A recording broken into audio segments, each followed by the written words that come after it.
En délaissant son bureau du palais présidentiel pour venir camper dans une tente de fortune au cœur de Kouri-Bougoudi, le président du Conseil militaire de transition, le général Mamad Idriss Déby Itno, a à cœur un seul objectif: rétablir l'ordre, restaurer et faire respecter l'autorité de l'État pour éviter toute autre heurts dans cette zone aurifère.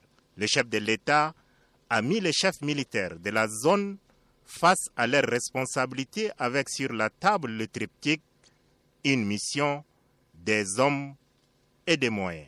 Tous les Tchadiens et étrangers qui écument le site horrifié de Kouri-Bougoudi doivent quitter le lieu au plus tard ce dimanche 5 juin. Un camp militaire sera installé au milieu de Kouri 35 pour empêcher toute infiltration.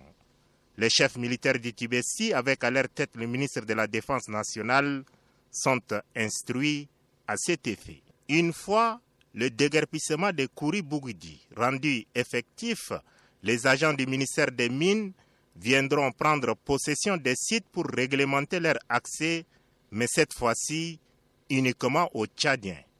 En sa qualité de chef suprême des armées, le général Mamad Idriss Déby Itno a ordonné le déclenchement d'une opération de désarmement tous azimuts dans la zone. Aucun civil ne doit détenir une arme de guerre et tout chef militaire et ou soldat qui n'est pas en mesure d'accomplir cette mission à lui confiée est prié de démissionner de l'armée, a tranché le président de la République. Chemin faisant, le chef de l'État a fait remarquer au chef militaire du Tibesti, conduit par le ministre délégué à la présidence du Conseil, chargé de la défense nationale, le général Daoud Yahya Ibrahim, de tirer les leçons des échecs de plusieurs opérations de démolition à Kouri-Bougoudi, entrepris depuis 2013. Cette fois-ci, vous n'avez pas droit à l'erreur, a-t-il martelé. Je ne quitterai pas Kouri-Bougoudi tant que mes instructions ne sont pas appliquées sur le terrain, a fait remarquer le président du Conseil militaire de transition. Sur un autre point, le président de la République a promis le versement de 5% des revenus de l'exploitation de l'or à la province productrice, ainsi que l'accès à l'eau potable et aux soins de santé, après prise en main du dit site par le ministère des Mines.